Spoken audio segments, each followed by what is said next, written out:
Okay, today we are talking about meal plans and how they are similar to training wheels on a bike.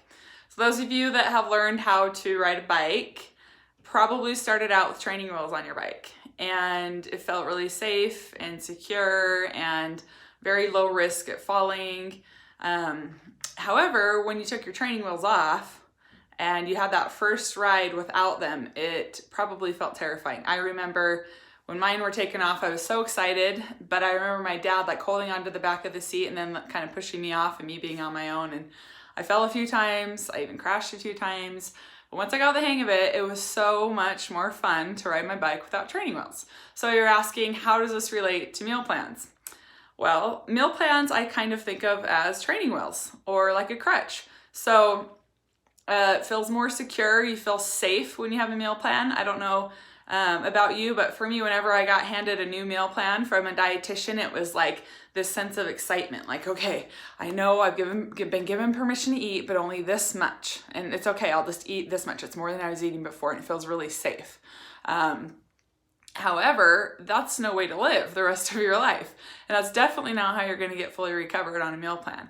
And so the analogy that I use with training wheels is that it is way more fun to be able to live your life not having to worry about following any kind of meal plan. And meal plan is under like a large umbrella of other things. It's not just like a written out sheet that your dietitian or your treatment team hands you.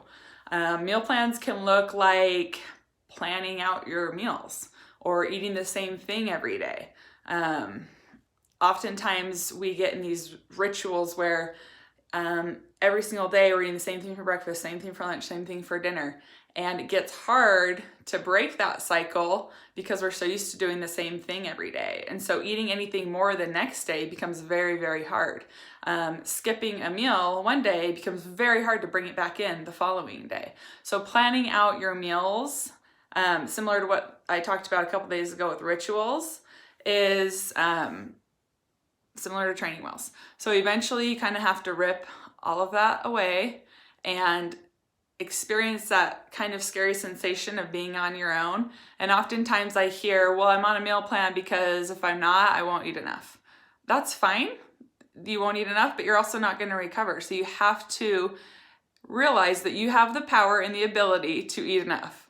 No one's keeping you from eating what you want to eat other than yourself. A meal plan is not suddenly something that allows you to eat. You can give yourself that permission. And that's kind of key to recovery, is not always having to get permission from someone else to eat, which is exactly what a meal plan is.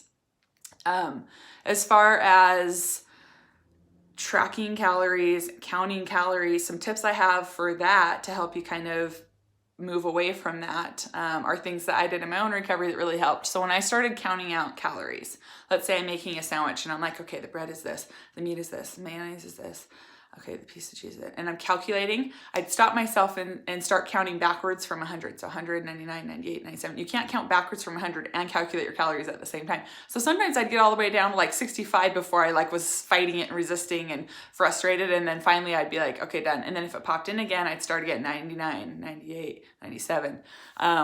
Until I finally realized this is really dumb. I don't know why I'm counting calories. I just ate that not calculating the calories. And I might have had to do that drill 10 times throughout a meal. But I realized the number of calories I'm eating has nothing to do with me feeling full or unsatisfied or still hungry. My body will tell me that. I don't need to know how many calories are in something for my body to tell me that. Similar to serving sizes. One serving size is never going to fill me up. I don't care what the box says or what people think should fill me up. Similar to, okay, so I wear a size 10 shoe. Follow me here. If I was forced to wear a size 6 shoe all the time, do you know how uncomfortable that would be for me? Every single person's body is different. Some people might need 8 servings to get full. Somebody might need 2 servings to get full. Somebody might need 5 servings to get full. You might need different amounts of servings every single day. So you see how meal plans, counting calories, tracking our food, weighing things out really isn't serving us at all. It's not helping us to get to that point where we can trust our body. All of those things are holding us back. So I really encourage you to please look at where are you still trying to hold on to some sense of security, revolving around how you're eating or what you're eating. Where are you looking for permission to eat other than within yourself? Okay, hope you have a good day.